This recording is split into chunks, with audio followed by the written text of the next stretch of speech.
everyone. Welcome to episode 54 of Formidable Opponents, a show that pits three people who have known each other virtually their entire lives in a series of conversations as we argue what is best in a variety of fun, engaging in critical pop culture topics we all debate about. I'm Randall, and with me as always, Bob and Joseph, and today we are joined by our guests, our friends from Canada, Turn of the Millennials podcast with Steffi and Lindy, and we're happy to say this week's topic is Best 90s Breakup Song.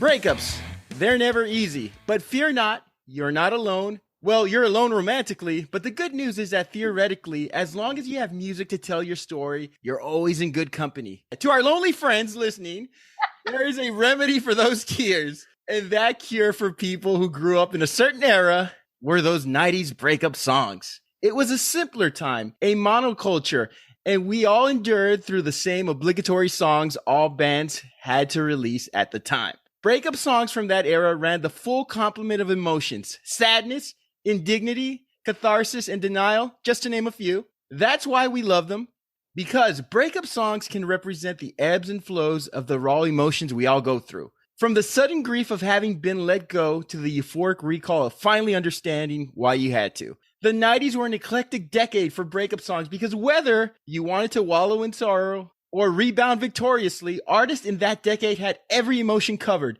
and music videos became soap opera companions to our favorite cuts, eliciting even more emotions. So whether you're into songs that mend the fragile heart or I'm getting over you tracks, we got you covered. For this week, Formidable Opponents, along with our friends from Turn of the Millennials, are debating Best 90s Breakup Song. With me today are the surviving members of Ace of Base. Guys, welcome. How's everybody doing? I don't think that was called for, sir. That was uncalled for.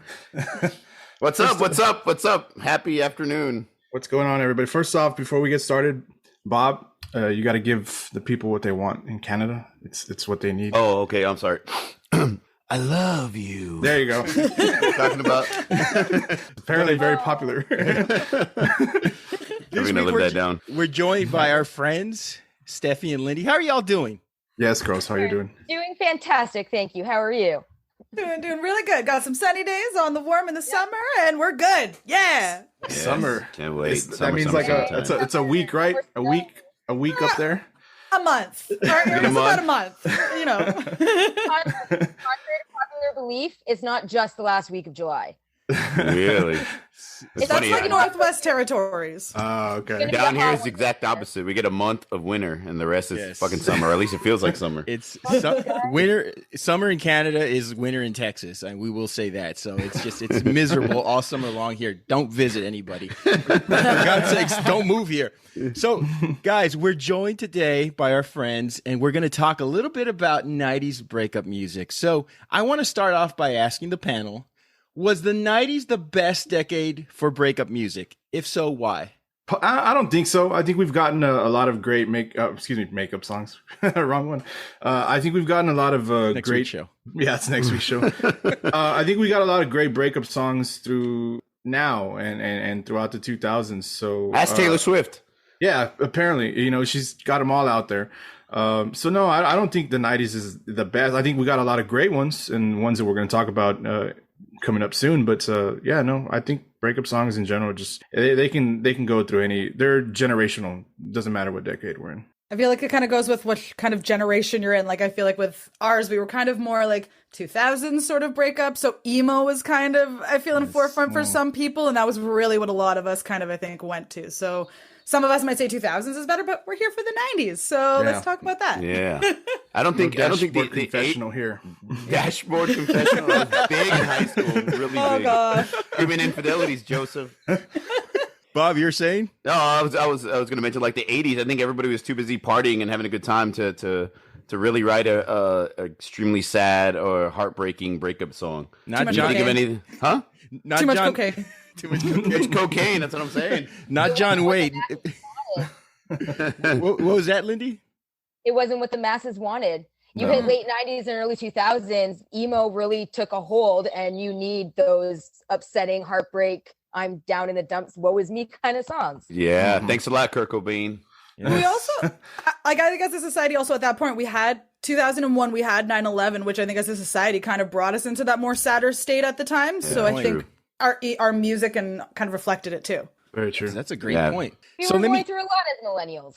Yeah, no Right? shit. Yes, yes. There's a lot. Yeah, we still are. Still are. Jesus Christ. Oh, never ends with us, guys. Well, I'll let you all speak on that. So, next question, what type of breakup song did you favor? The I'm heartbroken or I'm getting over this heartbreak breakup song? Which do y'all favor more?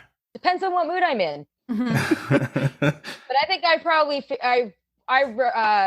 like gravitated toward the heartbreaking ones, the ones that made me want to cry, that made me feel bad for the singer, that I was just like, I just wanted to give her a hug. I agree. I'd go with the I'm heartbroken ones. So because I think in that moment, I don't know, maybe we're looking for somebody to who understands maybe what somebody's going through or what we're going through. So those getting over ones might make you feel better, but I think in the beginning or for the most part of it, we're looking for that song that basically is saying that everything that we might be feeling. And for me, because I don't cry, Not crying, you're crying. the song is what cries for me. I listen to it. These aren't tears. I just have really bad allergies. Yes, and I just nod my head like, yes, everything this person is saying is exactly how I feel. That's my opinion. I don't know. I agree. Yeah, you gotta go with the heartbreak ones, are the ones that make you feel, not the I'm getting over you type of song. Those, nobody wants to hear that uplifting shit. They want to be able to cry along or drink along with or smoke along with whatever song that they're hearing that they can relate to.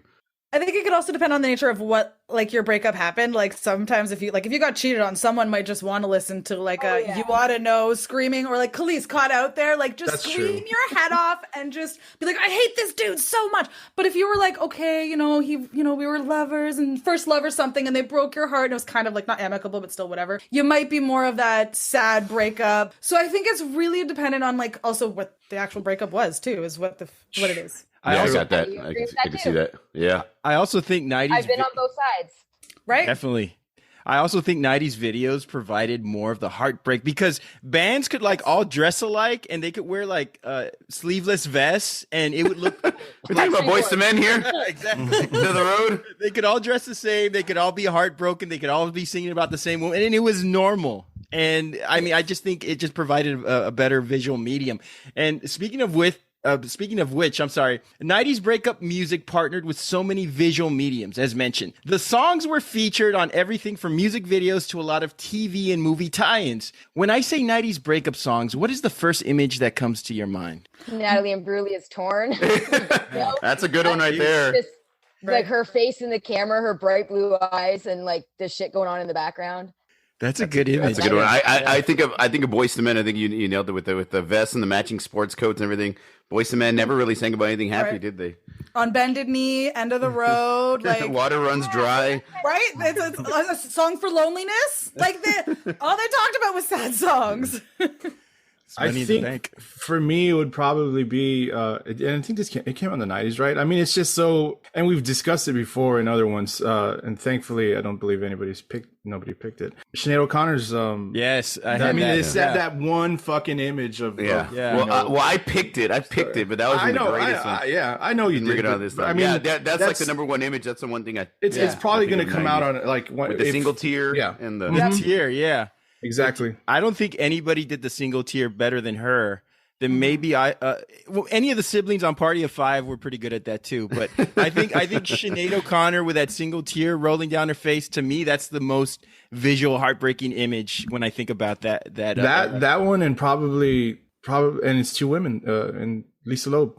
Lisa Loeb. Those two videos. You're only saying that because you had a crush on Lisa Loeb. But who didn't? Who doesn't? Right? I was gonna say the other thing also, just like as an image in general, just in pop culture, was like sad girls crying and eating like ice cream to All by Myself. That was a cliche like 90s visual for breakups. It just seems like that was hand in hand together.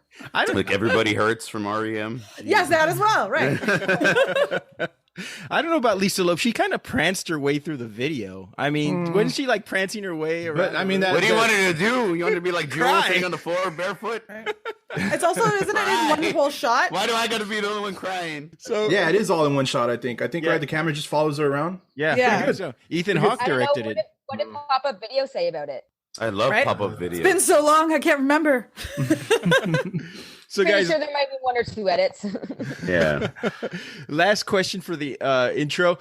Were most of these artists pigeonholed to this genre? We had so many one-hit wonders whose one hit was a breakup song, and I'll list a few.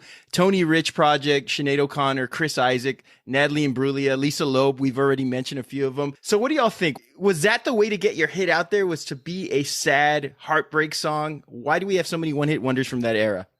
No, I don't think so. I don't think that you necessarily get tied into that title or that genre or whatever. I know that a lot of bands in the 80s were doing that. You know, the hard rock bands were kind of putting out their ballad. So I think that a lot of bands in the 90s kind of followed suit and wanted to have their ballad or their breakup song as well. But there's a lot of great bands, and we'll mention them in our honorable mentions, that had multiple hits and not just, these sad or heartbroken breakup songs. I don't know. Chris Isaac, that's to me, when I hear, and I'm pretty sure you're talking about Wicked Game, right? Yes. I'm assuming. Yeah. I don't see that as a breakup song. I don't How know. dare To you. me, it's a love song. Yeah. I would agree with that. So, I as far as the sake of that, Lisa Loeb had that. I mean, she's known specifically for that one song. I don't think it was this is true. I don't. But did Yes, her too, second I one? do. But did it go as high as Stay I don't did? remember that song. I don't. If I can't. She's playing an acoustic guitar. Like, there's like a video, Yeah, it right, was where she's like in the a- 50s. it was Yeah. like a retro 50s music kind of Yeah. style music video. It had some black and white shots and girls in like the 70s type, like. But it might not have gone to number one. Mm. Maybe which is not, the but thing. it still rose pretty high on the charts. Even if it didn't go to number one, it still got pretty high. Yeah. Rand, it shocks me that you knew like multiple Smithereens hits, but you didn't know the second song for Lisa Loeb. It just freaks me out. I remember the video. I do remember the video. As far as Chris Isaacs go, I think his band is singing in the background, "This Girl's Only Gonna Break Your Heart." So, I mean, I consider it a heartbreak I couldn't song. hear it through my tears. I'm sorry. Me, it always was more of like the love-making song instead of either love or a breakup song. Yeah. That's true. That's a good Because it point. has that just tone to it. I don't know. That's a good point. So let's move on to our honorable mentions. We'll start off with you, Bob. Who'd you have for your honorable mentions? Obviously, Sinead O'Connor, Nothing Compares, Boyz II Men, End of the Road, or Water Runs Dry. Extremes More Than Words. Obviously, that one's just a great pick. Creative Little Pill wanted me to mention. Her pick was Fuel's Shimmer. It's a good little breakup song. How Am I Supposed to Live Without You, Michael Bolton. That's not an honorable mention. That's a real question, Michael. Where the fuck are you? Is that? I thought that song was from the 80s. No, it's 19. sure? It's like 1990. Yeah, positive. All right. Looked it up. Vertical Horizons, Everything You Want, and STP's Interstate Love Song. Pretty sure that was more than 3. Oh, that's all right. I We're just know. going to name them all because I got like Name 12. them all. Like, Yeah, me Name too. them I all. got a Let's bunch. just name them all. Let's go We're on. supposed to do 3. Shit, I'm out of the loop. No, I'm sorry. no. That's what I was told, Lindy. I'm I know, sorry. I'm sorry. We're bending I the just rules. ruined everything. All right, let's everybody just name all your. Lindy, name as many as you want. You got a half hour. Go. Well, I'll give you my 3 because that's what I had to narrow it down to. Obviously, Torn by Natalie Imbruglia because she's literally the first thing that popped in my mind when this topic came up. Next one obviously had to be Crying by Aerosmith because it just such a great That's a good song. pick. Good so good it pick. feels and a great fucking video to go with it. It was. And Who Do You Love by Deborah Cox. Yes. I fucking Canadian. love that one. Love that one. It's a good song. We'll have to It look gives that me all one the up. feels. Really? I don't know if I know that song. Lindy, it might have been our Canadian bubble why we might have known her a bit Breaking more. my Canadian heart now, guys. Right? Yeah. Joseph, what are your picks? Just a few real quick. I originally thought about Ace of Base, Don't Turn Around. I mean, it was a huge hit.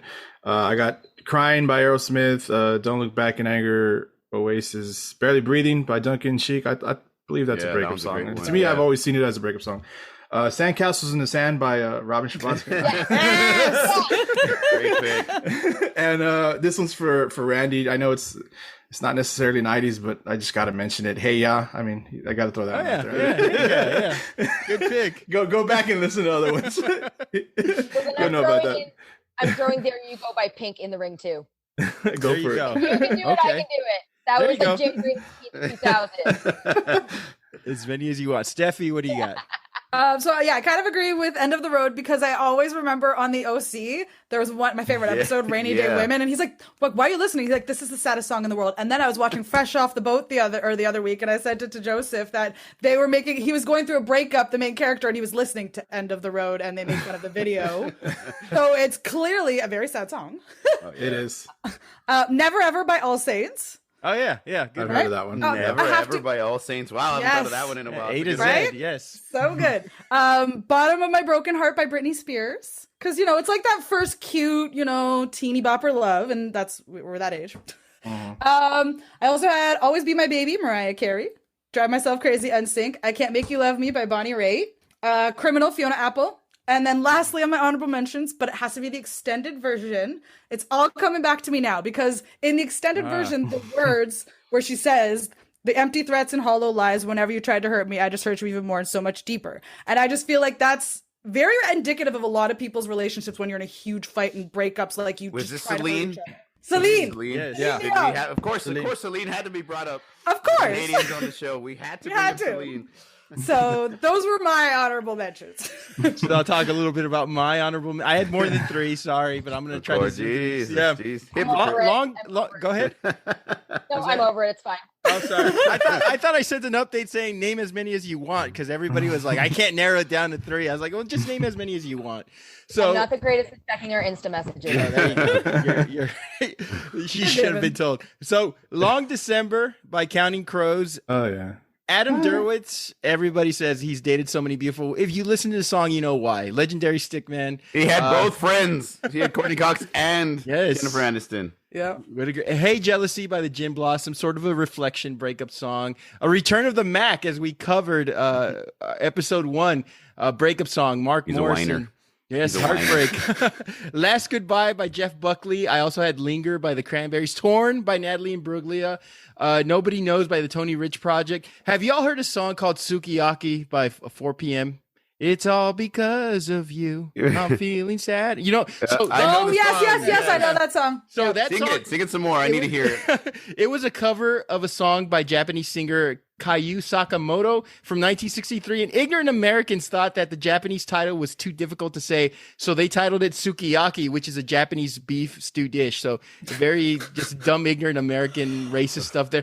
If I ever fall in love by Shy, which was a great song, Unbreak My Heart, Tony Braxton, and lastly, One More Time by Timmy T. And a great story on this song. Timmy T recorded this on an 808 drum machine that he brought at a garage sale, and he sent his tape out to every local radio station in his hometown on the West Coast. A DJ played the song. It shockingly was #1 on the Billboard. Do you guys remember the song One More Time by Timmy T? No, I only remember Hit Me Baby One More Time. Great song. Check it out. I'm sure people my age remember the junior high dances. Don't box yourself in, Rand. Don't box yourself in. Before we go on to our selections, we're going to break for a moment and talk a little bit about Athletic Greens. We're excited to tell everyone that it's this episode's sponsor once again. And Athletic Greens, guys, fundamental nutrition for just about everyone. It's fortified with 75 vitamins, minerals, and whole food source nutrients. And let me tell you all, I played a little basketball this weekend, and, I had my low post game going. I was playing against guys half my age, and I was actually hitting some shots. Well, I called a lot of fouls. I don't know about hitting some shots. And I felt great, and I knew something was different. And I was, getting more cardio in, but Athletic Greens has made a big difference in my life. There's no acidity to it. It tastes great. It's better than pills or capsules. It's easy to drink. It's delicious. And I just felt a lot healthier. It's incredibly convenient. It tastes great. And for your health, for your benefit, we urge you all to check out athleticgreens.com. Get yourself some Athletic Greens. It'll change your life. It'll help you with your workouts, your mental state. It's incredible. And use our special checkout code EMERGING. That's EMERGING. Athleticgreens.com. Check it out. So now we will go on to our selections. And first we have Bob. Who do you got for us, Bob? Oh, man. This one was pretty easy for me. I had to go with No Doubt's Don't Speak in 1996. It's the most heartbreaking breakup song of the 90s across all genres. Doesn't matter if you're into pop or ska or rock or alternative or grunge, you knew this song. And it broke your heart and hurt you every time you heard it on the radio, which is quite often because it spent 16 long weeks as the most played song on U.S. radio. Kind of ironic. So you couldn't go anywhere, in any mall, in any store, in any elevator without hearing this damn song. And if you're heartbroken, you know it caught you. It got you real good. This song has extremely sad lyrics, even more devastating when you find out that Gwen Stefani wrote them after their bassist, Tony Kanal, also known as the Dumbass, broke up with her after 7 years. I mean, what an idiot, right? If only he knew, if only could see a little bit into the future. I know at least one of y'all has You and Me, I Can See Us Dying, Are We, written in one of your yearbooks. I urge you all to go back and look through them. I guarantee you this is written next to somebody's picture of their ex. The lyrics, the sound, Gwen's broken voice, the popularity of the song, Gwen's rise to superstardom all made this song one of the greatest of the 90s and definitely the best breakup song of the decade. It's one of my favorites. I know it's one of the first songs I think of when I hear 90s breakup song, or any breakup song really. It's a CD that I owned. It's a song that I heard over and over repeatedly a lot. I'm not ashamed to say, it was one of my favorites. What did y'all think about this song? Wait, don't tell me, because it hurts. I'll kick it off. Ironically enough, Don't Speak is what I tell Bob when it's somebody else's turn to talk on this show. So this was originally a love song as you mentioned, Bob, while Gwen and Tony Kanal were still dating. After they broke up, she rewrote the majority of the lyrics to reflect that, right? Only the chorus remained mostly unchanged. So Gwen Stefani was able to express the breakup while Kanal internalized it. Attaboy, Tony. Compartmentalize the hurtful emotions like a man should. Right? It's great because it examines mutually hurt, experiences, the one who is let go and the one who is letting go. So I like that dual perspective, Bob. I thought the song captured it very well. That line, You and Me, I Can See Us Dying, Are We? I love that they explored that aspect of heartbreak. Because when you know it's going to happen, we've all been there in the relationships when we know it's about to end. The months, the weeks, the days that are leading up to the breakup are oftentimes more heartbreaking than the actual breakup. When you know it's about to happen, the foreshadowing, the anticipation. Sonically, it's their best song. The melodies, the Spanish guitar, her voice, it's all very 90s. I think it's a great breakup song. And although Gwen sounds sad, rhythmically, it's not the saddest sounding breakup song. The true saddest part of this song is that Gwen blew up and got bigger than the band, and the video was self-aware, showcasing it. I think it's a great breakup song, but I also think it doesn't really, I think it's more beautiful than it is heartbreaking. What do y'all think? Gwen is overrated. I would agree with that. I would agree with that. I just say, currently I find Gwen is a little overrated just with her whole being married to Blake Shelton right now and being on The Voice. She just kind of annoys me recently. But back in this day, I loved Tragic Kingdom, the album. I loved Sunday Morning, the song. This was prime. I loved No Doubt Gwen at this time, and it is a pretty good song. But like I said, it has that little bit because of the ska. It still has their ska background they came from. It still has that little more uppity to it, that it's not fully sad or depressing. You still got that little thing that keeps it a little uppity for me, but it's still a great song. Love it. Coincidentally, Sunday Morning Gwen is my favorite Gwen. I don't know why. But no, I think this one is out of all of our selections. When Bob chose this one, I thought to myself, well, that's going to be probably one of the ones that a lot of people might gravitate to. Not you specifically, Steffi, obviously, as you just said.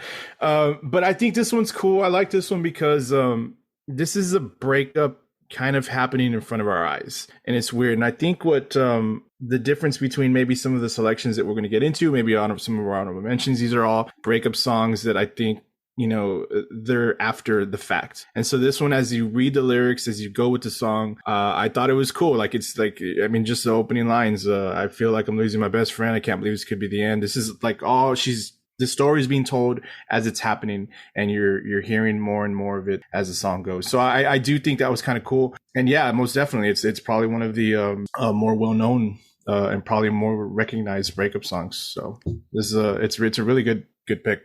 Lindy, thank you. Yeah, no, I would agree with everything everybody said, although I think she's been overrated since Hella Back Girl, just saying. Yeah, no, I really liked how they did the music video to this song because, it was about her and was it Andre, right? That's his name? Tony? Tony Kanal. Andre's the other guy, right? Adrian. Adrian. Not is the drummer. My apologies. Andre's a giant. I was Andre 3000. But I do love how they related the video to the song and her becoming more of the star than the band.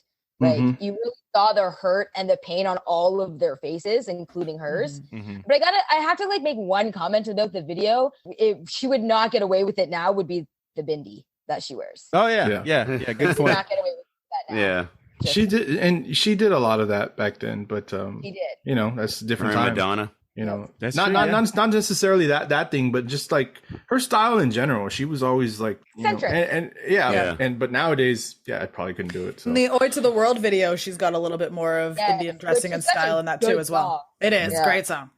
Yeah, and maybe you could speak on this a little bit, Bob. But that song sort of explores how this person in your life is your favorite person, your best friend, and once that relationship ends, it seems like the totality. It's like, how do you spend all these months and years with this person by your side, and you love everything about this person, but once the breakup occurs, that's it. I mean, this person is a different realm, maybe out of your life, or a different relationship. Was that part of your reason? I mean, yeah, for sure. Then, like, reading the whole backstory, she had been with Tony for over 7 years, and it was like her first serious boyfriend, and her breaking up with him, not a mutual thing. You know, I'm sure it was extremely heartbreaking for her. If you read the lyrics, I think the lyrics are extremely underrated. The lyrics are very sad. They're very heartbreaking. Like Joseph said, you can see it all developing. It's not just like the aftermath of them breaking up. It's like happening right there in real time, which I think helps it to stand out a little bit.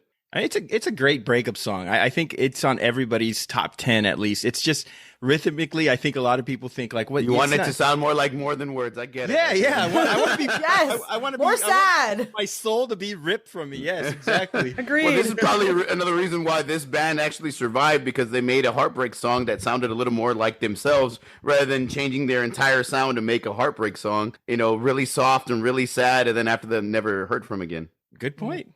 I relate so hard to this song. Did you break up with your bassist too? You got to elaborate.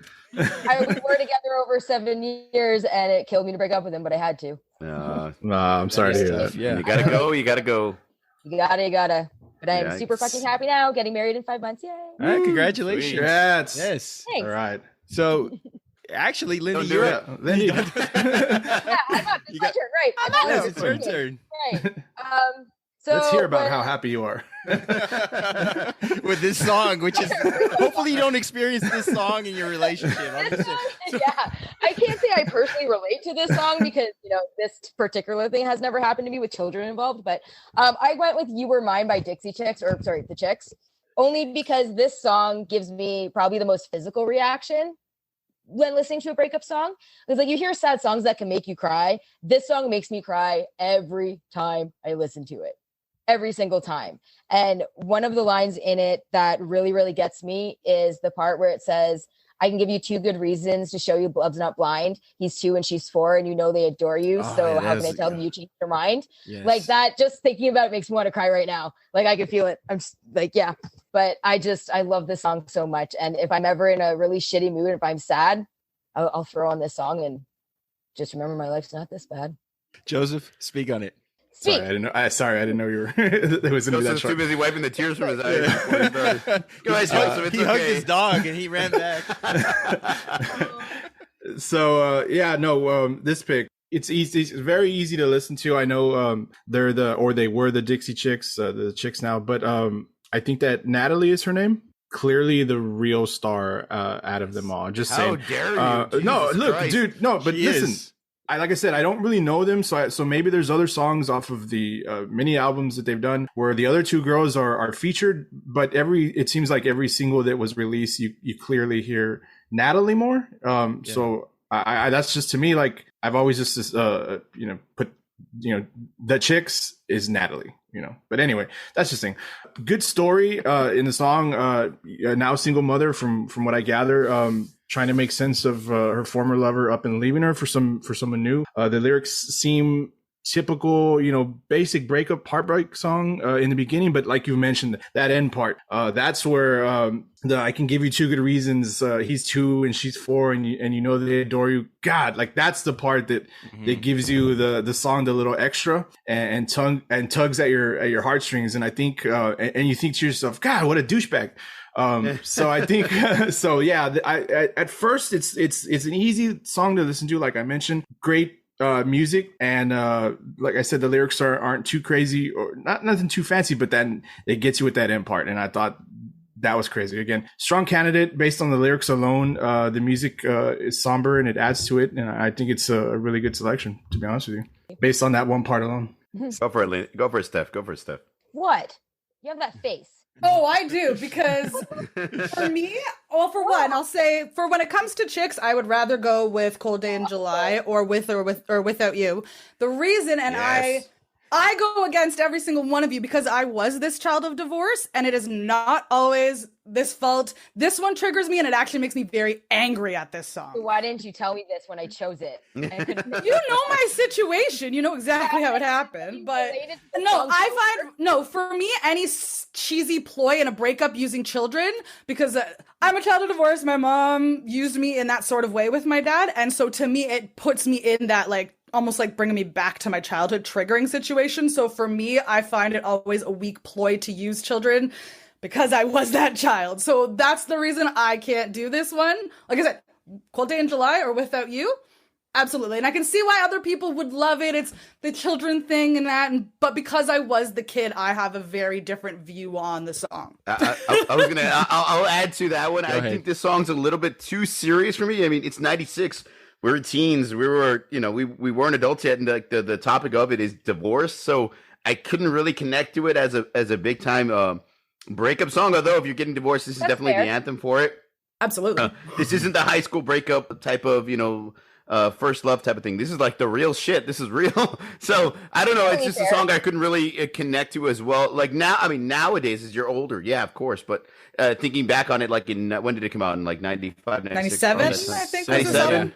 Yeah, so like we were still teens, so I really wouldn't be able to connect to this back then. Without You, definitely that one. I think that one has the edge. Or over like this one. That one's more of a sadder Cold song Day in for me. July, where she's like, you said it would be a cold day in July when you'd leave me. Like that's especially in Texas. I'm sure you guys don't have cold days in July.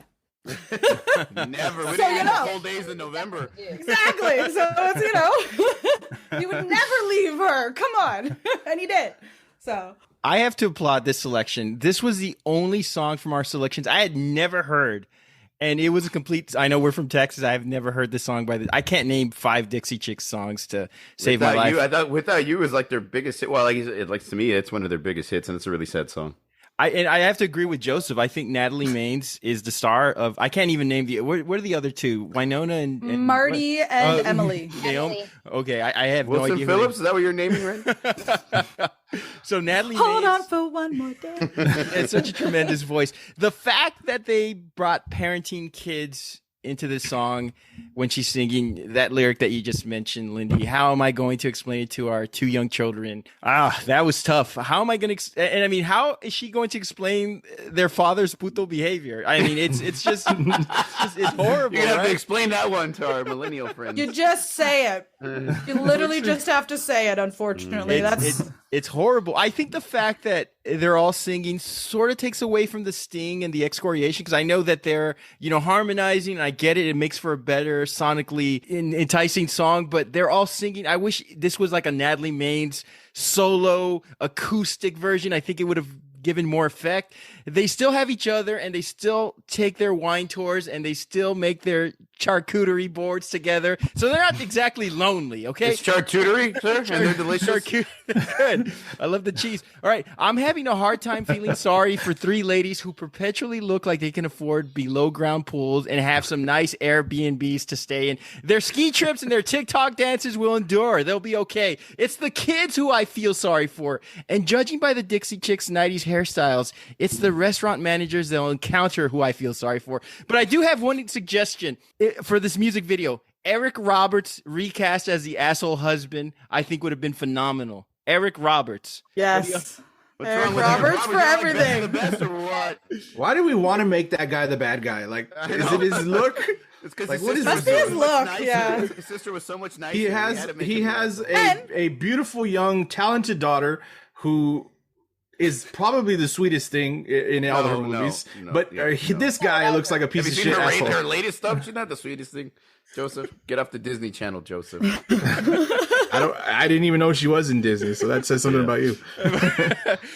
She might be a child of divorce too, because that guy's just he plays just a perfect asshole in everything he's in. So I would have recasted him. So we'll go on with Joseph's selection. Who do you got for us, Joseph? All right, I picked "Let Her Cry" by Hootie and the Blowfish. The lyrics tell the story of a patient man in love with a woman who is irresponsible alcoholic. He keeps trying to save her and salvage the relationship, even as he sees the toll it's taking on him and the probable futility of his attempts to keep it together. That's supposedly what this means. Okay, what this story is about. To be honest with you, except that's what these lyrics are supposedly about, or the story that it tells. But in real life, supposedly this song was written, actually all that bullshit is about Darius Rucker's behavior in a previous relationship. So for the song, he switched the gender roles of how the story is being told. With that being said, I just wanted to say technically that's what the story is about, but I hope that with my song and with your song, each of y'all had your own interpretation to what the lyrics meant. To me, I always hear this song as, yes, a relationship that clearly isn't working out, and both of them are trying to make it work. I wake up alone. I woke up alone, found a note saying, I'll maybe be back someday, wanted to look for you. You walked in, I didn't know what I should do. I mean, it's all there if you listen to out this whole song, and the lyrics just keep going. It's clearly, I didn't hear the alcohol part or the, drugs or situation. I've never really heard that until I actually looked it up. So to me, I always just thought it was a song about just a very poor relationship between two people that clearly can't or want to try to make it work. And it just doesn't, and they're still for some reason living with each other. I know this song, I mean, when I hear it, that's the lyrics are all there. It's all clearly in the songs. I've seen firsthand how this song affects men when they're drinking and in the midst of a heartbreak. I saw this once at a party when we were younger. I'll just leave it at that. Bob knows. Was it you, Bob? Don't mention no, it wasn't me. No, it wasn't him, but I'm not going to say. The life of the party. Yeah, but the death of the party. So I'm just telling you, Bob can confirm the effects that this song had on a man in the midst of a breakup situation and when alcohol was involved. I mean, let her cry. I mean, it happened. Like, let's just put that out. I mean, but yeah, that part to me has always been like really, really heartbreaking. Again, to me, I've always seen them as living together. The part where he says, last night I tried to leave, cried so much I could not believe. Like you all are killing each other. To me, that's the song has always, like I said, meant. She was the same girl I fell in love with long ago. This is the first time, I guess, I mentioned really drug issues where she went in the back to get high.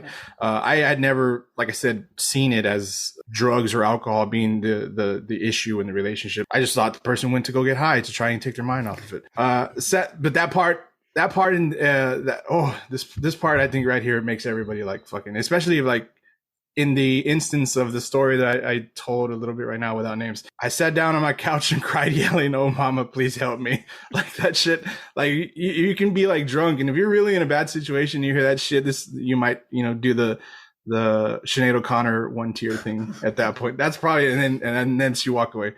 A song about in the midst of a breakup, as opposed to the prior or the aftermath. We're seeing two people that like can't get this shit to work, doing harm to each other by staying together, and just watching it all, like it's all falling apart throughout this song. So that's why I picked this song.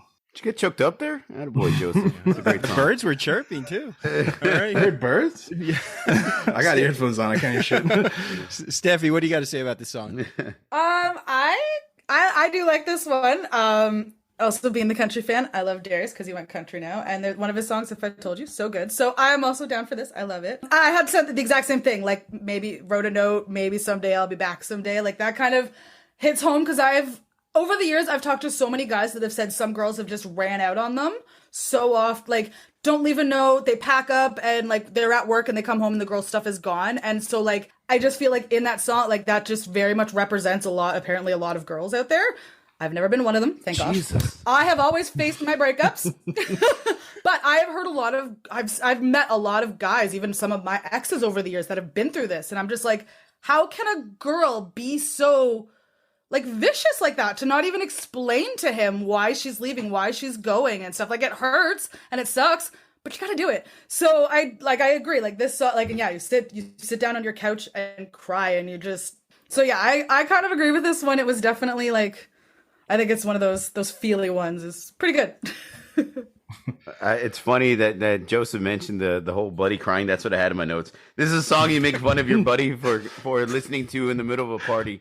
Yeah, it's a sad song, but I always picture that now. I think our buddy kind of ruined this song for us. I don't see it. Does he listen to us? Song No. as a sad song. You know exactly who he is. Anyways, you know who he is, but we're not gonna say names. Name afterwards, and you'll be like, holy shit. Anyways, yeah, like that's what I can't get that out of my head. You know, us being at a party, everybody having a good time, and this guy putting it on, like skipping to the next song and putting it on, and you're like, what the fuck? And this was back in the day before iPod. This is like a CD. Did he put it on repeat too? And putting on a CD. I'm sure we heard it more than once that night. Yeah. Oh gosh. Oh yeah. Like, ruining the vibe. Everybody go home. The party's over. I don't get let me ask you a question, Joe. So why does he call out for his mom? Do you get, is that heartbroken? That's something that kind of always, I mean, granted, I think his name did it in with shit, now I'm blanking, Bohemian Rhapsody, but why do you think he calls out for his mom here? I think go ahead, Joseph. Go ahead. No, go ahead, Randy. No, I think that's what he's like. Oh, mama, that's what he calls his woman. Like, hey, mama, like just the way Slater would call Jesse Spano, mama. You know. But that's my theory, Joseph. What do you? No, I think he's actually like, and I don't know his personal story, his actual Jarius Rucker's actual mother, but maybe it was a point of view like where the individual in this song is, I don't know, maybe he's calling out to his mother, like, Mom, help me, like I'm fucking heartbroken, and we as people, men and women, I mean, who do we run to when we're just fucking hurting? We run to our mothers, you know, or alcohol, you know, so or something. No, that's a good point, Joseph. That's a good point. Who do you usually run to? You run to your mom, right? The other thing I would say is like if his mom if we knew in a previous, if she's passed on, maybe he can reach out to his mama is just screaming out to her because she's not around. Who knows? So good point. Sometimes you just need your mommy. Just need your mommy. It's true. Now, although, like I said, I've never heard the song as that, like a man who's with a woman who drinks and does drugs nonstop, and who supports her and tries to help her and still be by her side even though she does all this shit. I never heard it as that. Again, as I read though, he said that he switched the roles of that. I don't know why. You just do the song about yourself. Like I don't know. It's kind of weird to switch the roles and say, "Oh, it's the women who's the fucking problem." And when he was trying to get other women, when it was really him, exactly why. He didn't want to come off as super toxic. Yeah, exactly. Yeah. I guess, but yeah, I never heard it as that. I hope, like I said, that I believe each of these songs kind of have had their own interpretation or own meaning when you heard it. So that's kind of like how I've always seen this song. I not like how it's described, I guess. And the still living together part in this housing market, I can understand why they still have to live together after a breakup. Man. Maybe they live with his mother. That's why he's like, "Oh, mama, how are we gonna make the rent? How are we gonna make the rent, mama? $2,000 a month for rent. How are we gonna feed ourselves? Come on. For one bedroom. For a one bedroom, $2,000 a month. Come on. And groceries. Nowhere, in the middle of fucking nowhere. Oh. Let her be. Just let her be. Let her cry. Let you paying the rent. Do you like your internet? Who's gonna pay for the Netflix account? I don't pay for my Netflix account, so. Lindy, don't let anybody know that. Yes, don't tell them. They'll keep raising the price on us. What are your thoughts on this song, Lindy? Oh man, this couple is super toxic. They need to just fucking separate. I got that. That's what I hear when I hear this song. I'm just like, wow, you guys just need to take some time. Like, he writes him a note and fucks off, doesn't tell him where she's leaving. Maybe she has told him repeatedly and he just hasn't heard her yet. So she was like, well, fuck you, and snapped and left. I've been there. And then she comes back as an addict. Because that's how I view it. That's me too. Me too. She fucked off to deal with her emotional issues from her toxic relationship. So she goes out and starts doing drugs, comes back as an addict, and he's got to leave her in order to not get dragged down with her. Maybe she was always an addict and went on a bender? I definitely feel that too. right? I relate to the song as well. I think it's hands one of down. those, like, Go you're ahead. better off without her songs. You're better off without her Yeah. songs. Yes. And I would say, it's hands down their best song. That's not saying much. No, Hootie and the Blowfish is actually a really good band. I enjoyed them. Cracked Rear View was a huge album in 1994, so much so that their next album, Fairweather Johnson, was rushed and it didn't get as much acclaim, so they kind of messed up on it. Hootie and the Mess up with the Blowfish. title. Hootie and the Blowfish was a very different band. They looked like four buddies who would play at a small bar at a beach, and they exploded thanks to MTV, David Letterman, and everyone who realized, hey, it's okay to be happy up until this song, right? This song, I believe, saved them from being a one-trick band. All their songs were very sing-songy, talking about holding hands, talking about I want to be with you, and then they released this song, and that made them a band that was, the epitome of like, okay, they're singing about heartbreak. And they didn't do that before. And they did it very well with this song. And Darius Rucker has modestly stated, if this is the song that defines the band's legacy, he would be fine with it. And rightfully so, because it's an incredible song.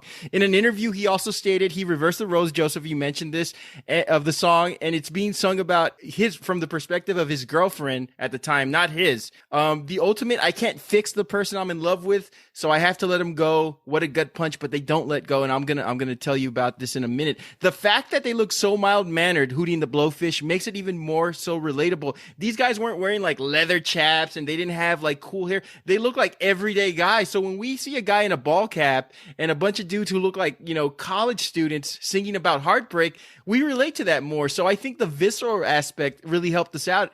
And here are my two gripes, Joseph. And we've all been there. We've all had to sit and have a beer with that friend who has his or her heart broken, right? 3 beers into that friend hurting, the emotions are pouring and the memories, and you're there for them. It's getting kind of annoying, right? And this song is your friend after about the 6th or 7th beer, mixing with a few shots. The "Oh mama, please help me, won't you hold my hand?" And it gets annoying. What I'm trying to say is that the song at its crescendo represents every annoying, dramatic, over the top, overtly emotional drunk friend who couldn't handle the impending demise of their relationship. And I should know because I've been that guy, right? And then number 2, actually, I don't go out and get, high every time I get dumped. I go and get another degree. That's why I have a terminal degree. Every time I got dumped, I went back to college. So that's why I have a PhD. And that's a true story. We won't get into it. But number 2, is this really a song about a breakup? I think it's about a guy trying to salvage a damaged relationship. And in some parts of the song, he's enabling his girlfriend's toxic behavior instead of leaving her or helping her. I think it's a guy who is, woe is me. I'm not going to leave this girl. If she leaves, whatever, let her cry, let her go. But he's not doing anything to break up the relationship of this horribly toxic, relationship that they have going on. He does say let her be, though. I think like if she leaves and let her be, then stop going after her. The sun comes up tomorrow. Let it be. Let it go. Yeah, no, okay, I got you there, but to me, like, the breakup part, like how they mentioned, as well, although it's subtle, it's really just, and it's like he's finally like saying, like, just let her go, let her be, and sun comes up tomorrow, just let her be, like, it's done, it's over, like, just fucking let it go. And I think he did that. I think no. So I think but I hear your point, and that's kind of throughout that's. Basically throughout the whole song, you hear these people that just can't, or the guy that can't let go, or the people that, just shouldn't be together. But yeah, in the end, it's just, let her go, let her be. So Joseph, I think it does qualify. If you could shout the "Whoa Mama, please help me" part, we'll let you win this one. If you could do it just like Darius. No. Try? No, not even try. My dog will flip out and start barking, and then we'll have to edit that out. Let's go on with Steffi's pick. What do you got for us, Steffi? All right, so my pick is kind of, which is funny because you asked the whole about the visuals with videos and stuff. This is kind of why I sort of picked mine, was because the song and the video just go hand in hand together. It tells the story in the video.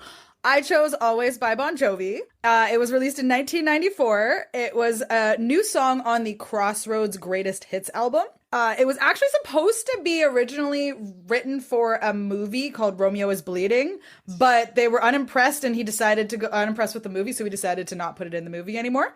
The song spent 6 months on Billboard Top 10 and became their best-selling single in the US, 1 million copies US, 3 million worldwide. Only number 4 in the US, but it hit number 1 in Canada and other countries. Yeah, because we know the value of music. Sorry, guys. And then, so there was actually, it's certified platinum and gold. There are 3 different versions of it. There's an album version, a single version, and a radio edit. The video stars Carrie Russell, Jason Wiles, and Carla Gugino. Yes. Gugino? Yep. Okay, I got it right the first time. Yep. Jack Noseworthy. And Jack Noseworthy, yeah. And Jack Noseworthy. Yep, no, that's right there too. Yep. Was he the painter? Was he the painter? No, he is Think the. so. No, he was the original boyfriend. Oh, the original. Oh, the original boyfriend. Okay. The blonde. And it was directed by American television director Marty Callner. And it has actually amassed over 813 views as of March 2022 on YouTube as well. So it has still clearly found views as well since, post the MTV Much Music world. The song just talks about a guy and how he's being broken up with. And it's funny because it actually starts with "This Romeo is bleeding." So hence the movie Romeo is Bleeding, kind of funny. And he just talks, the video kind of, I don't know if it portrays the same thing, but the video is basically, this guy said, he's this girl just dating some guy. She goes out to do a painting, cheats on her boyfriend, and then he kind of revenge cheats with Carrie Russell, I believe, or something like that. I don't know. It's been a while since I'd watched the video. You didn't watch It's reverse. It's in reverse. Reverse. Yeah, he cheats on her with Carrie Russell, and then she goes and cheats. She goes and cheats on the painter. Yes. That's what it is. so much friend. And then he ends up burning the painting after he finds out, which, come on, that's like, just that visual of just how upset he is and how angry you are after finding out someone cheats on you, to burn this thing that she thought was so valuable. And you just see her heart break as he does it. The song, it's just such a great song. It's been raining since you left me. He's drowning in the flood. He's always been a fighter. Without her, he gives up. You just feel this guy longing for the girl in the song. Your pictures that you left behind are just memories of a different life. How many times have any of us gone through boxes of old breakups, ex-boyfriend or ex-girlfriend pictures, and you're like, and at some point, depending, you can look back if you're far enough away and be like, you know what, that was worth some good times. It's definitely a different person, a different life of myself. But, you can look at, it's just, I don't know. I just like this one because it just encapsulates all of the whole breakup. I'll kick it off. First of all, I think on Instagram we all should post pictures of our exes, just as a as an homage to this song. Absolutely not. Right? You definitely want to relate to that Dixie Chick song, don't you, Ren? You're gonna get divorced after you do that. This Romeo is bleeding, but you can't see his blood. Epic intro. I love that intro to that song. So this video, as you mentioned, Steffi, featured those 2 90 actor guys whose name I can't remember. Bon Jovi, of course, Carla Gugino, and Felicity, Carrie Russell. And it was like a 6-minute hair salon commercial. Everybody had tremendous hair. Everybody, I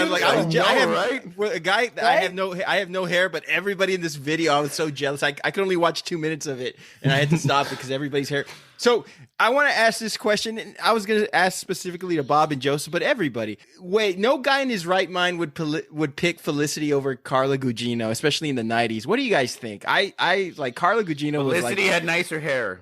Yes. Carla Gugino was perfection. They're both very, very beautiful. They're very beautiful. They're very beautiful. Carla Gugino does not. I mean, she doesn't age either. Well, both of them don't. I mean, they're. I know they both look exactly. They're the same. all vampires. Everybody's a vampire in Hollywood. In Hollywood, yeah. Do you want to die? Yeah. Speaking of Gwen, that song is about vampire, by the way, Joseph. I think it's a great heartbreak perspective. The guy cheats on his girlfriend and knows that he screwed up, and he's his obsession's a little unsettling. Some of the lyrics, "I'll be there till the stars don't shine, till the heavens burst, till the words don't rhyme." So yeah, you're getting rid of a psychopath here. So I think it's a little obsessive. This was before social media and before the technology we have now, but I think the behavior this Jack Noseworthy's character demonstrates in the video is very unsettling and almost borderline abusive and just very scary. So Jesus Christ. This is more of a warning sign than it is a breakup song. Like, get rid of this guy or get rid of this girl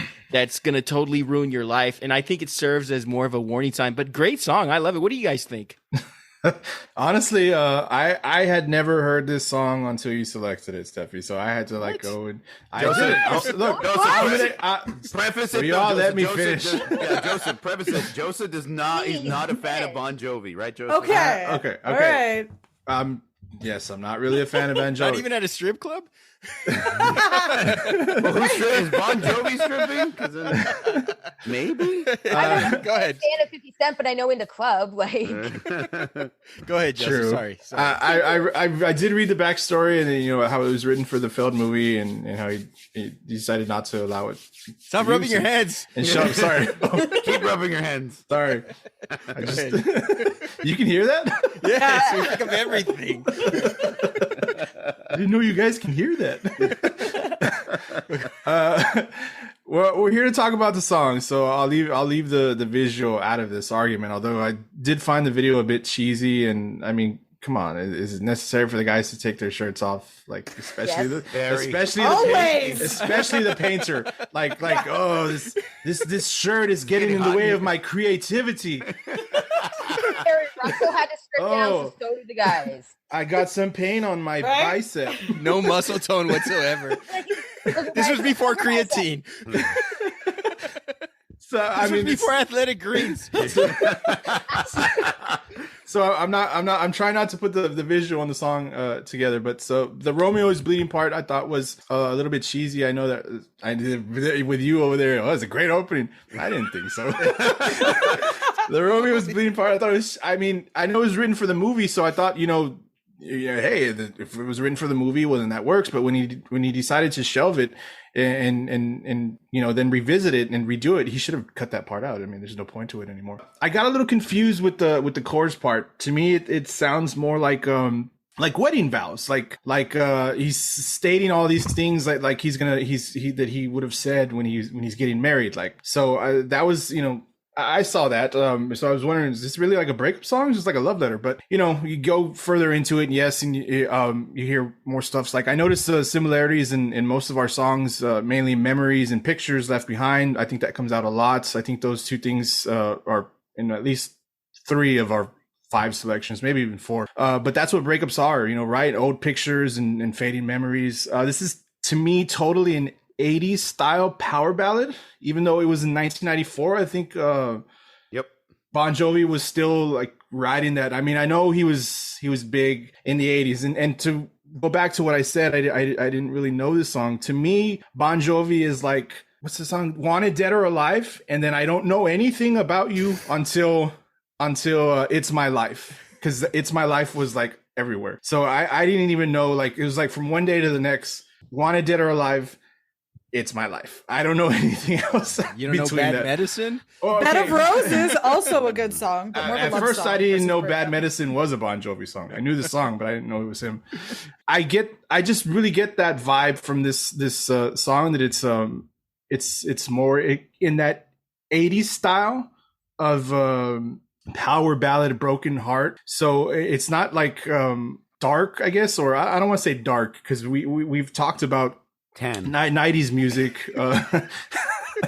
We've talked about 90s music and how we were in this time where we got more heavier songs, maybe deeper, darker songs. So I see it as that more than anything. So it kind of takes, it personally takes away from like this 90s style, even though obviously, like I said, but it is, I do hear the breakup-esque of it. I just get confused a little bit with like the chords that I mentioned. How I thought it seems more like a vow, like I'm vowing to love you, but you're already broken. So you're broken up. So why are you vowing to keep going? Anyway. So it's kind of like that decade's Every Breath You Take, where everybody was using that song for their wedding. Why would you compare it to that song? Okay, Bob, well, let's get you. No. Lindy looks like she's ready to rip right, in go, a Lindy. I want to hear Go what ahead, Lindy Lindy. has to say. She's Go gonna ahead, kill me. Everybody wants to kill me. I've never fucking heard that song. I'm just podcasting. No, I think this is a really good choice. This is also a song that I would put on when I was feeling kind of heartbroken myself. When in relation to the video and the whole, like you asked, like why he would go for Carrie Russell over Carla Gugino. I think it's I always viewed this. I always think as Carla Gugino and Carrie Russell's characters are like sisters, where the younger one is just living with her older sister and her boyfriend. That's the way I see it. That's what I thought it was. And so it's like it's the younger sister aspect, and she does have beautiful fucking hair. Like, Yes. Thank you. Amazing hair. But yeah, and then Carla goes and does she even cheat on him, or does she just get painted nude? Like, I don't remember. I did watch the video. It was a few days ago. I just don't remember. So like, if she even cheat on him, but he was just painting her, right? Doesn't she wake up naked and he leaves or something? Oh, maybe. Oh yeah, she wakes up naked in his bed and he's not there. But then she calls her blonde boyfriend and tells him. I'm all for being honest, but why would you invite him over to the fucking studio just so he can fucking burn it down? She didn't tell him. She showed him the painting and he flipped out because she was naked in the painting. Didn't he stab it? Wasn't he? Yeah, he stabbed it first. And then burned it. And burned the whole hat in place to the ground. So violent. He's bad news. But yeah, no, I don't know. I just don't understand her actions in this. He cheated first, so he's totally the fucking douchebag. And real quick, I just want to say, because like I said, I didn't want to. It's about the song, so I didn't want to put the two together. I didn't agree with you, Steph. I think you said that the video went with the song. I didn't hear in the song that the guy cheated. Did he say that? In the video, the guy is like he cheats on the girl. He's a douchebag, and then he gets pissed off when the girl goes off and does her own thing. I don't hear any of that in the song. I hear the song is just like, just kind of breakup lyrics. And like I said, the confusing part that I got in the chorus. So I didn't think that the video went with the song. Yeah, I'm with you on that one. Like, I think that which is why you separate the visual from the song. Yeah, it's kind of hard to do it. Like, I think with Don't Speak, the video and the song kind of go hand in hand, and it like enhances the song. And I think with this one, like Let Her Cry, the video makes no sense. I don't know what's going on in the video, from top to bottom or bottom to top, different camera angles. First of all, Bon Jovi has the voice of an angel like Michael Bolton. Okay, so you can't really talk shit about him with that. I like this song the first time I heard it when it was I'll Remember You by Skid Row, because that's exactly what it reminds me of. It seems like, it honestly seems like a song that Bon Jovi sings so he can get girls at his concerts to go backstage. Like, I could see him like wiping a tear from his eye and then turning around and winking at the girl in the front row. You know what I mean? I can't take it too seriously for this one. It is a good song. It is a good little breakup song, but it's going to piss a lot of people off. This is just like Randy's pick when we did best cover song. It's like singing in front of a mirror to yourself, and I think that's what he's kind of doing. Singing it to get that was Whitney Houston, by the way. He's just like singing it with no emotion, just so that way he can, get the girls in the front row to come backstage and hang out. By the way, Bon Jovi's been happily married since like 1984. So I don't know if that was his, that was his sort of target. But you know what? It's good interpretation. And, how do you know he's been happily married? How do you know? I know. It's Gardner's my cousin. So we'll go on to my selection. So I selected You Oughta Know by Alanis Morissette. Those first lyrics: I want you to know that I'm happy for you. I wish nothing but the best for you both. Bullshit. Alanis unleashed this extemporaneous indignation as soon as the song breaks and reveals what it's truly about. So I love the fact that, the song starts off like, okay, she's letting go of her boyfriend and who cheated. And then bam, she like right in the second verse or right in the second line, she breaks into what the song is really about. I thought that was brilliant. You don't hear a lot of songs do that. She starts comparing herself to her ex's current lover. And I mean, a lot of us do that, right? I'm better than him or I'm better than her. But in my case, the lyrics would be, can he make a breakfast quiche like me? Can he kick ass in Mario Kart like me? It wouldn't be the shit that Alanis was talking about. This song is scathing. This woman is hurt. She doesn't want the couple to fail. She wants her ex to fuck off and die like he promised he would once they broke up. She went down on you in a theater. I can't even get somebody to share their fucking Raisinets with me. So that's the kind of girlfriend Alanis was. How do you dump a girl like that? And what compounds all this is the only thing worse than being broken up with is your ex finding somebody immediately. I think that's happened to a lot of us where you kind of figured, was this going on behind the scenes? Was this somebody laying in waiting because there's nothing worse than your ex moving on within, weeks, months or whatever, while you're still trying to figure out what just happened to the relationship. And that's what Alanis is demonstrating in this song. If you watch the Alanis Morissette doc on HBO Max, the one she's disavowed, publicly, there's a cool story where this rock DJ in LA played this song and the phone lines were flooded. People rushed the office in mass hysteria, human sacrifice, cats and dogs living together. It was mayhem because this song just exploded. And it's a scathing song about who, Bob? Who's this song about? Uncle fucking Joey. Not Uncle Joey. Allegedly. Oh yeah, Uncle Joey. Yeah, I'm Uncle sorry. Joey.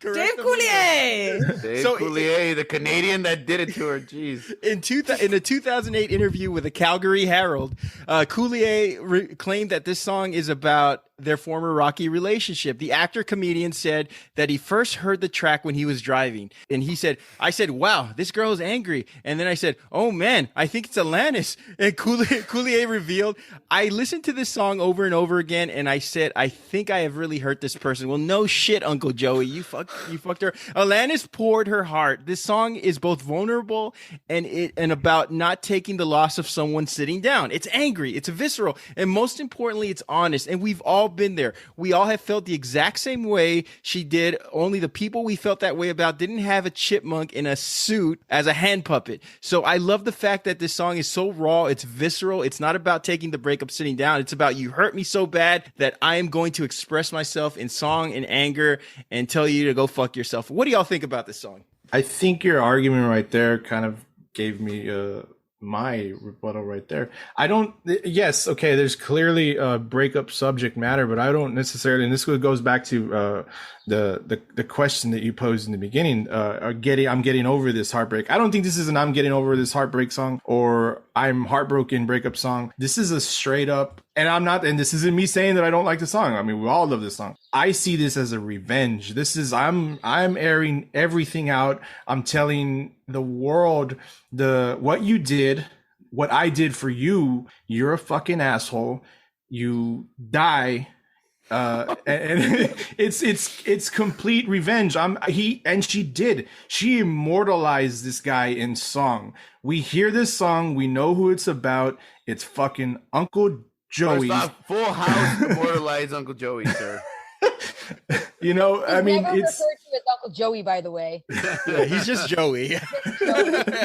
Yeah, I don't see this as it's a great song. Don't get me wrong. Like I said, we all love this. I've just never kind of looked at this I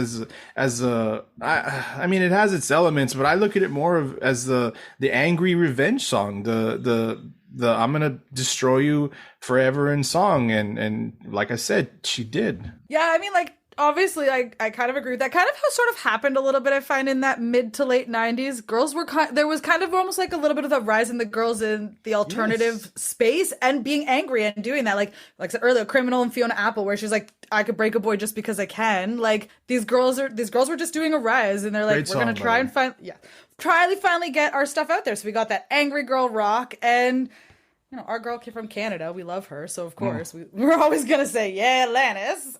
And she's just, yeah. And just like, are you thinking of her when you fuck me? Like, come on, what kind of, like, who else would say that? I kind of agree that it's sort of, like, when you say something like that, it kind of feels a little revengey in a way versus the full-on breakup. But who doesn't want to scream this when you're angry, when you're at someone?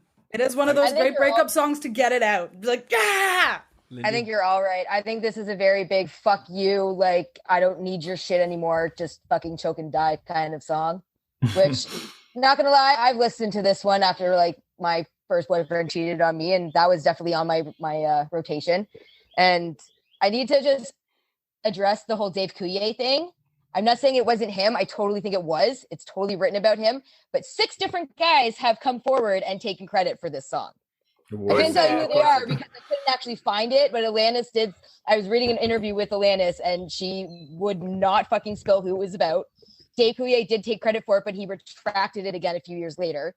So no one's actually. She probably threatened to stab his ass. How many people did she go to the movies with? And you know, 37. One in particular. In a row. I'm really surprised. Oh, go ahead, lady. She can get hers. Allow it. Yeah, I'm with for you. it. I mean, she says things in the lyrics that, yeah, like I'm saying, like I think Steffi said it too. Like, what is it? And every time you speak her name, does she know how you told me you would hold me until you died? Like, this is like, it's all like you're a fucking liar, and I'm telling the world, like, I want your girl to hear what I'm saying too, because I want her to know that you're piece of shit. Like I and leave you basically. Because she's almost kind heartbroken. of, yeah, exactly. She's heartbroken. well, she's angry. She's angry, definitely angry. She's heartbroken. Yeah, for sure. She's listened to Nothing hands. Compares to You already. She's over that shit. She's over that shit. This is anger. What do you I think think? every girl who has suffered that kind of just horrible, toxic, maybe he cheated on her kind of just angry bullshit ending to a relationship. Like, we really want to tell his next girlfriend what he's really like, but we won't fucking touch that with a 30-foot pole. Mm-hmm. For sure. She did. On her own. And she fucking let him have it. You know, Randy, I'm surprised you went with this song. Because you were talking about how a breakup song should be more like extremes more than words, and then he chose like the roughest fucking, coolest fucking breakup song, angriest fucking song out of all of them. Middle finger of all breakup songs. Yeah, I know, man. It's ironic, right? It's ironic. No, I think there's one more. That's the Khalees, I hate you right now. Oh, Khalees, Caught out there. And she's like, I hate you right now. Ah! And it's like, okay, can you be any more angrier in a song? Woo! I just gotta say this. I gotta say. So she is the queen of alternative music in the '90s. You know, this is the greatest, angriest love song of the '90s. I can admit that, love song or anti-love song of the '90s.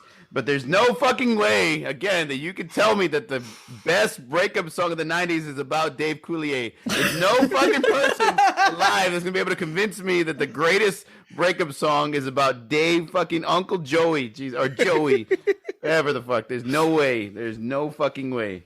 Well, if it helps, on several lists I looked up, it was what was it? Whitney Houston's "I'll Love You" or "I'll Always Love You." As the best? That Yeah. was the best. That's the best. Oh, that's a good one. Best cover song. She's singing to herself. So That's really a breakup song? Really? I see that as a love loss, but like as a, I don't know. I don't hear breakup song. no, I in think that so. I think that's a good one. I think we overlooked it. Good point. I'm glad you brought we that one overlooked back. it. Yeah, we definitely overlooked it. We're going to continue to You overlook know what we also overlooked? Yeah, exactly. I don't think I put it on a list because I was overlooking it. What about Friends in Low Places? No one did. That's a good one. That's a good one, yeah. That's a fun one. Yeah, that one's definitely a fun one. I also debated on whether Goodbye Earl would have been a breakup song or not. Me too. But it actually is a murder song. Right? It could be both. It could be both. And his name is That's Earl. the Dixie. Right, and his name is Earl. That is the Chicks, yes. I have a question for all of you guys, actually. Oh, here we go. Maybe not 90s related, but is there a particular song that affected you, like that was like a breakup song for you guys? Yeah, what did you That listen really to? felt to you guys? Friends gosh. in low places. No, Well, you know, I've stated this. Did you want to go first, Joseph? No, go ahead. Go. I'm Well, thinking. I have to think. I stated this on a previous podcast where, I mean, it's not a breakup song. And Joseph mentioned the joke earlier where this girl that I was extremely crazy about, and she broke up with me while Hey Ya by the Outcast was playing in the background. And I was like, Jesus Christ, could you change the fucking radio station? I want to dance, but I also want to fucking cry. I need a moment. But so, yeah, that song, although it's not a breakup song, I identify it with a poignant moment in my life where I got dumped. You know what? I would say Silverchair's "Miss You Love." You ever know that one? I thought you were going to say Cemetery. No. And I miss you, love. That's That the one. song. Yeah, I know the song. Yeah. Yeah. Good song. Good song. What about y'all or Bob? Did you have one? Are you No, Bob? I always think of More Than Words by Extreme, man. I think that's the one. That is the one. I know that is the one. And then Jack Black and what's his name's cover of it on the not Jimmy Kimmel, what's his name? Jimmy Fallon. Jimmy Fallon show was hilarious. But yeah, More Than Words, dude. I always think of that that great fucking song. What about y'all? Did you all have a personal song that? Go. Mine was for my particular situation, for that 7-year relationship I briefly mentioned. It was "Scars" by Papa Roach. Oh my And gosh. And, Good one. and "I Don't Love You" by My Chemical Romance. My Chemical Romance. Oh, yes. Oh my gosh. Those That were the one is two actually songs. pretty heart-wrenching, Yeah, too. those were the two songs that got me through that. Plus, like, my bestie Mo and Steph, they were there for me for that. So But That's what about about it. you, Steph? So mine was a terrible, terrible moment. So when my parents originally divorced, there was a whole cheating situation. I, as my second boyfriend, was stupid and cheated on him. Was not nice, not good. And so for me, like there was like a whole week from the day I did it to the day I actually told him was like a week went by, and I ended up listening to "It Ends Tonight" by All American Rejects. every day for that week because it was just like it was what I was kind of feeling in that moment at that time. So I think that was the one breakup song. I think of all of them, that was kind of, I think that was one of my harder breakups too, as well, of all the guys. Because I would agree. It was Frasier. Yeah. I love that show. Kelsey Grammer. So I had a beautiful mullet. Go ahead, Randy. I was going to say, and that brings up an interesting point, Steffi, because I think oftentimes, not necessarily a breakup song, but you have a soundtrack associated with someone. You know, like, I mean, there was a girl I dated a long time ago, and when I hear that Tootsie Roll song by, 69 Boys or whatever, I think of her immediately, and I think of, like, the sort of the heartbreak, but also the good times. And I think we kind of, like, associate a soundtrack with not just exes, but everybody we meet, but particularly exes. Like, a song will come back, and it'll take you back to a place, and it'll remind you of somebody, and it might remind you of a good time, not necessarily a heartbreak. What do you think, Joseph? True, I can agree with that. I mean, we and each ex has a song. I would assume. Yeah. Like you've all. Yeah. Like I think you. Lindy says it, and both of you said it. Like each or individual, each guy or each girl, there's a song that is specifically to them, and like so. That's the first one. Like I said, the "Miss You Love" song that I said a while ago is probably the quickest one I can think of, but I'd have to really go back. So yeah, but to me, I guess like with you, Randy, with what you said, I can't really. There's not a lot of songs that I can think of that take me to a good time in that relationship. All it's my always exes live in Texas. It's just they do, you know, Like the deserts miss the rain. What about that song? But any song that that gives me that memory to a past relationship, it's usually the one that, you know, it's the one that caught your attention at the time that it ended. Like I have "Snuff" by Slipknot. That's a song that I think of that reminds me of a girl, and that's a more recent one. So Interesting. Not "Walking on Broken Glass" by Annie Lennox. This one doesn't elicit any emotion. Annie Lennox is fucking awesome, by the way. Love that song. Last word, guys, on 90s breakup songs. We talked about it. What are some of the thoughts, now that we've covered it, that you'll go away with from memories of that decade and breakup songs of that decade in particular? There's a lot of wonders. There's a lot of one-hit wonders. There's a lot of different types of the breakup songs. Yeah. From alternative to pop to soft rock to ballads to Casey and nobody mentioned Casey and JoJo. Oh, yeah. Right. All my life. Oh yes. Yeah. But yeah, I think it touches a lot of different genres in the 90s, I guess, because like everybody had a breakup song. true. One I was trying to find under the Backstreet Boys, but I couldn't find much in breakup songs. They all seem to be more love songs under them. That's Show true. me the meaning of being lonely. That was 2000. Oh, nuts. Because it was released. That was the video that was released New Year's Day or New Year's at midnight on Much Music. Wow. What a fucking day. You know, I mentioned Michael Bolton, you know, and Saved by the Bell when Zach and Kelly break up, they're singing.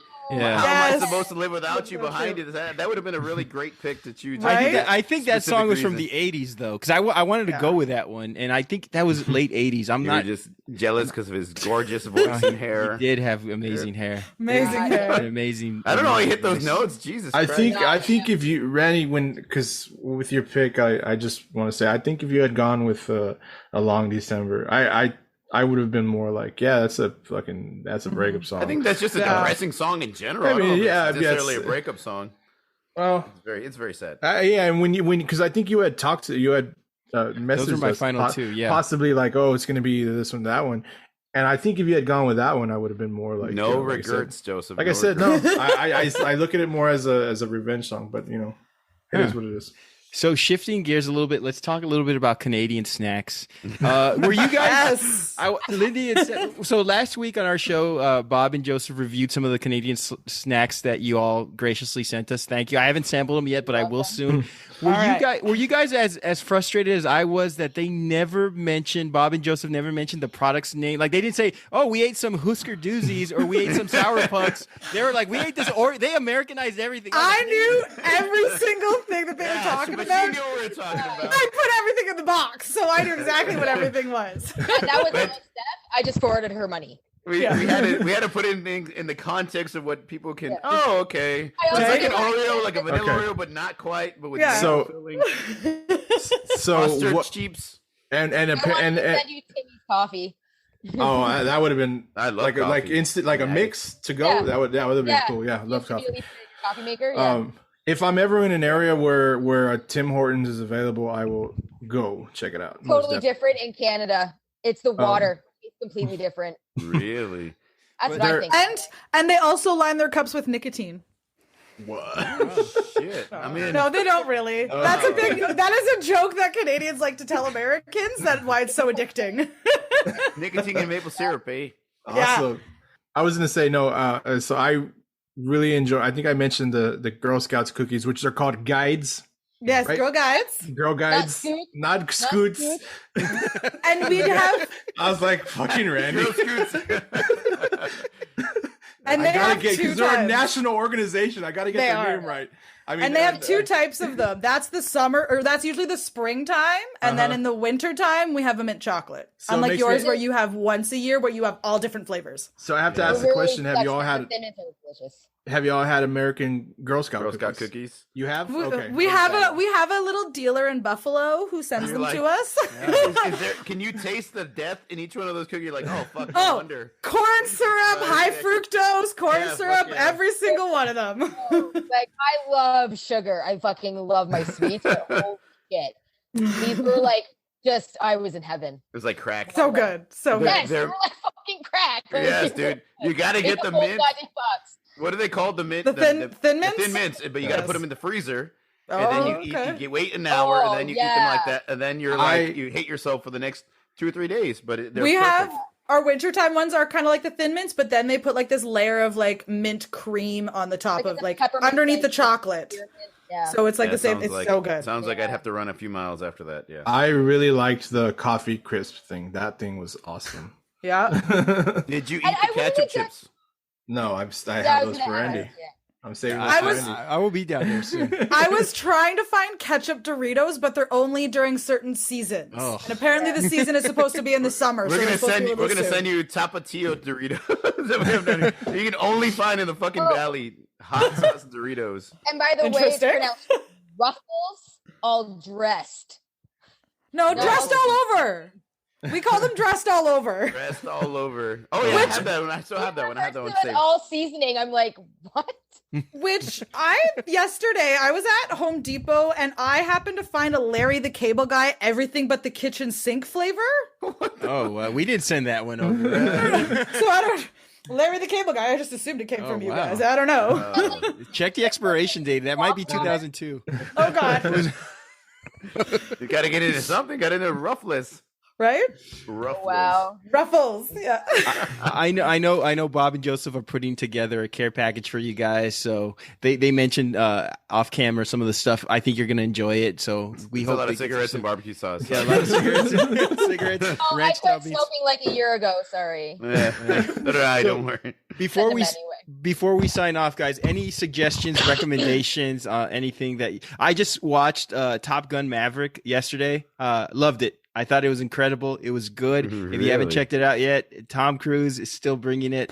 Check it out if you haven't checked it out yet. Well, That's my he recommendation. He has to bring it because he fucking fired everybody else in the damn movie. He's like, I don't need real pilots. I am the fucking pilot. Give me the keys, goddammit. Anybody else? Yep. I'm gonna tell y'all to watch Senior Year Oh yeah, if you was haven't funny. yet. Watch And it was funny, and you guys are just gonna because she's literally like 2002. Oh, She's yeah, supposed to be in high Netflix, school right? the first. Yeah. Yeah. Okay. It's good. And then at one point they're like, she's like, oh, she's trying to go back. She's like, oh, that's so gay. And she's like, no, you can't say that. And she's like, what about retarded? She's like, no, you can't say that either. Like she was in a coma for 30. She's going through all these Yeah. things. So like, Yeah, no. Storyline. That's It's so funny. I was laughing I saw so the hard. trailer. It looked like I was like, yeah, I'll check this out. I don't have anything to recommend. I am going to suggest, though, I don't know if any of you all were fans of, I know I was, speaking of Canadians, did any of y'all watch the original Kids in the Hall show? Oh, Yeah, I used to watch Did you hear about it? Yeah. It's back Yeah, on they- Yes, Amazon. I saw that. Yeah. They're back on Amazon Prime. I watched the first episode because I wanted to see. I've always liked that intro, that song. I always liked Yeah. it, and I wanted to see if they did it again. So What's I watched the first like 5 minutes of one episode, and they brought. It's a new intro, but it's the same song, and I was like, perfect. I'm gonna. They, what's the name of the guy? Didn't he come out in Superstore also? He's fucking hilarious. I can't remember his name. Yeah, he's a manager in Superstore, so I thought he's extremely funny. They're all very.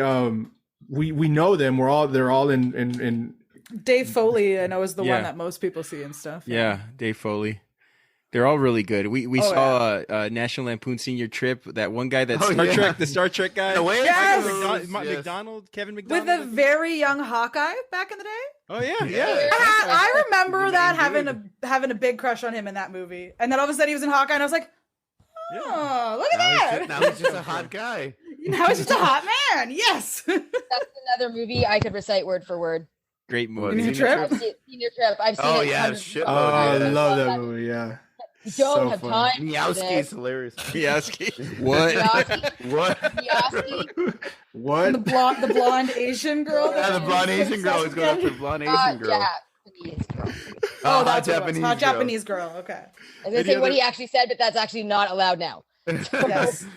Dave Foley's the one we know most of all, and then obviously he's in a lot of movies. Yeah. Have y'all seen Flight Attendant? I just got through the second season. That one's a pretty great show, pretty crazy. She's I only heard about that a couple weeks ago. Yeah, it's a really cool. The first season's fucking awesome. Second season's pretty good. And then I just saw Stranger Things, the first episode today. Oh, I am on the second episode. I just watched the second episode. Dude, the first episode is so good. I'm excited to watch the rest of it. Right? Yes. It's so dark. Yeah, it's a whole lot darker. It looks fucking. It's cool. I spent most of this episode like this, like just like no. The end of it, I was like, "What the fuck is going on? This isn't what I'm used to. It's definitely different. This is a lot not darker. what I was expecting at all. Yeah. And oh my god, I can't wait to finish it. The second half comes out on my birthday. I'm waiting for I'm waiting for the boys to come back. That's a. Me too. I'm only on like episode 6 or 7, but I have to get it back into that. When does that come out, Joseph? June 3rd. Oh, June. So shit, this week. Yeah. We'll wrap up by saying any thoughts on Ray Liotta? What a tremendous loss.